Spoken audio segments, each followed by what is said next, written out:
बादब बामुलाहजा में मैं फजल इमाम मलिक। बिहार में एक और बेटी दरिंदगी का शिकार हुई। वहशी दरिंदों ने उसे हवस का शिकार बनाया और फिर उसकी गला घोंट कर हत्या कर दी। दरिंदों के लिए कोई धर्म, कोई जाति, कोई मजहब मान्य नहीं रखता है। उसके लिए तो जरूरी है कि सिर्फ शिकार हो, और शिकार अगर लड़की हो तो फिर उसे शिकार करने में देर नहीं करते। गुलनाज खातून का मामला अभी हम कहां भूले हैं। करीब महीने भर पहले जिंदगी और मौत से जूझती गुलनाज पटना के पीएमसीएच अस्पताल में दम तोड़ देती है। वैशाली की रहने वाली गुलनाज की लगभग उसी तरह की कहानी बेलागंज में गूंजी। गया जिला का बेलागंज में एक गांव है कोरमाथू। वहां एक 16 साल की लड़की के साथ दरिंदों ने अपनी दरिंदगी की इंतहा कर दी और फिर सबूत मिटाने के लिए उसकी हत्या कर दी। हम आज इस पे बात करेंगे, लेकिन इससे पहले एक गुजारिश, एक निवेदन है कि अगर अभी तक आपने बादब बामुलाहजा को सब्सक्राइब नहीं किया तो इसे सब्सक्राइब करें, लाइक करें और ज़्यादा से ज़्यादा शेयर करें, ताकि हम आपकी ताकत बने और आप हमारी ताकत बने। बेलागंज का कोरामाथू अब वैशाली का एक गांव बन गया है। नाम बदल गए, चेहरे बदल गए, दरिंदों के शक्ल बदल गए, लेकिन बेटी की किस्मत नहीं बदली। एक लड़की फिर दरिंदगी का शिकार होती है। गुलनाज खातून की जगह शिम्पी नाम की लड़की के साथ दरिंदगी की इंतहा की जाती है और फिर सबूत मिटाने के लिए उसकी गला घोंटकर हत्या कर दी जाती है। सरकार हालांकि दावा करती है, केंद्र से लेकर बिहार सरकार तक अपनी पीठ थपथपाती है, और डबल इंजन की सरकार बार बार कहती है कि उसने पूरे देश में, और उधर नरेंद्र मोदी भी, प्रधानमंत्री जो है हमारे, वो भी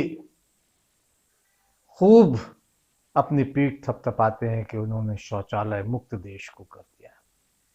लेकिन गांव की वह लड़की शौचालय के लिए रात में गई थी और फिर उसके साथ पहले दरिंदों ने बलात्कार किया और फिर उसकी गला घोंटकर हत्या कर दी। दूसरी सुबह अरहर के खेत में उसकी लाश मिली। जाहिर है कि इसके बाद हंगामा खड़ा होना था। इन सब मामलों में, चाहे वो वैशाली का मामला हो या गया का मामला हो, पुलिस की भूमिका हमेशा संदिग्ध रही है। पुलिस को जितना इस तरह के मामलों में तत्पर रहना चाहिए, पुलिस कभी तत्परता नहीं दिखाती है। घंटों बाद पुलिस आई, और पुलिस के जो स्थानीय थाना प्रभारी हैं उनका रवैया जिस तरह से रहा, जाहिर है कि इस पे सवाल उठ रहे हैं। ग्रामीणों को पुलिस के रवैये को लेकर आक्रोश है, गुस्सा है। वक्त रहते पुलिस ने किसी तरह की कार्रवाई नहीं की, और अभी तक जो वहशी, जो दरिंदे हैं, वो खुलेआम घूम रहे हैं। सरकार बेहिस है, संवेदनहीन है। सरकार का कोई नुमाइंदा अभी तक वहां नहीं गया है। गया के पुलिस कप्तान ने भी एक पिटी पिटाई लाइन पर एक बयान दे दिया, और उसमें भी पुलिस का बचाव करते हुए ज्यादा दिखाई दिए। ग्रामीणों में आक्रोश इतना कि सोमवार को पटना गया कि जो मुख्य सड़क है उसे जाम कर दिया। हालांकि सोमवार को ही राष्ट्रीय लोक समता पार्टी के अध्यक्ष उपेंद्र कुशवाहा अपनी टीम के साथ वहां गए, लड़की के परिजनों से मिले और भरोसा दिलाया कि उन्हें न्याय मिलेगा, और न्याय मिलना चाहिए, चाहे गुलनाज हो या शिम्पी हो। दोनों लड़कियों को जिसके साथ जिस तरह से वहशीपन दरिंदगी की गई है, उसे लेकर सवाल पुलिस, प्रशासन, सरकार सब पे उठते हैं। और अगर त्वरित कार्रवाई नहीं होती है तो जाहिर है कि इस तरह के मामले में फिर लीपापोती हो जाती है। सरकार की बेहिसी और संवेदनहीनता की वजह से इस तरह के मामले लगातार बढ़ रहे हैं। बिहार में नई सरकार बनने के बाद अपराध में बेतरह इजाफा हो रहा है, लेकिन सरकार सिर्फ बैठकों में मशगूल है। मुख्यमंत्री नीतीश कुमार कब सरकार को एक्शन मोड में लेकर आएंगे, कब अपराधियों के खिलाफ कार्रवाई करें या कार्रवाई करते हुए दिखेंगे, ऐसा फिलहाल तो दिख नहीं रहा है। जाहिर है कि इससे बिहार में अपराधियों के हौसले बुलंद हैं।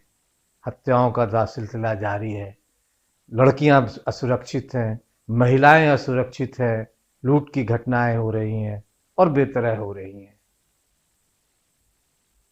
उपेंद्र कुशवाहा कमाथू गांव गए, परिजनों से मिले, इंसाफ का भरोसा दिलाया, पीड़ित परिवार को थोड़ा मरहम उन्होंने लगाया है। लेकिन सरकार को अपराधियों के खिलाफ, दरिंदों के खिलाफ कार्रवाई करते हुए दिखना जरूरी है। फिलहाल ऐसा दिख नहीं रहा है। पुलिस प्रशासन जिस तरह की कार्रवाई कर रही है, जिस तरह का सलूक कर रही है, उससे सवाल उठता है स्थानीय थाना प्रभारी पर भी और पुलिस कप्तान पर भी। उपेंद्र कुशवाहा को सुने, उन्होंने इस घटना के बाद क्या कुछ कहा। क्या पूरा मामला?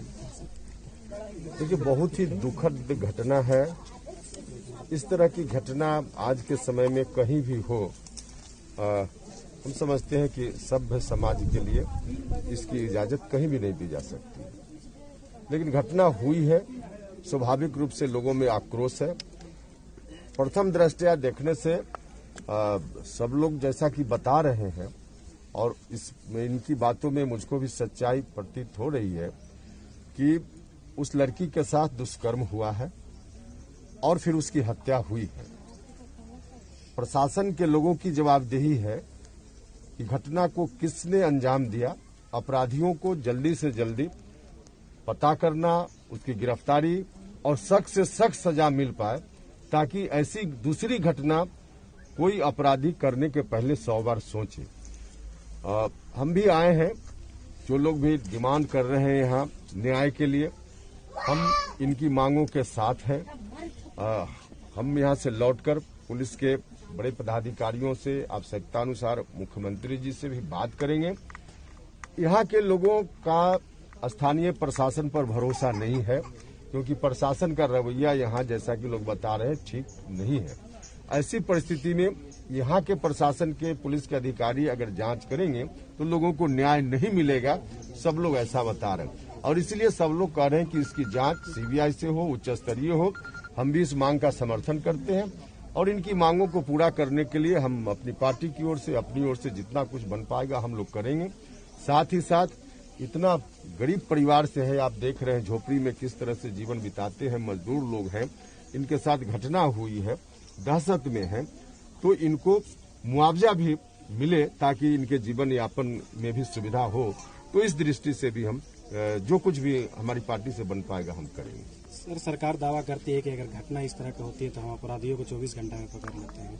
हाल में भी Nitish Kumar law and order की जो बैठक की तो उसमें यही दावा किए थे कि इस तरह की घटना को तो रोक नहीं सकते हैं, पर हथियारों को पकड़ लेंगे। फिर 3 दिन, लेकिन 24 घंटा से ज्यादा हो गया। अगर आपकी बात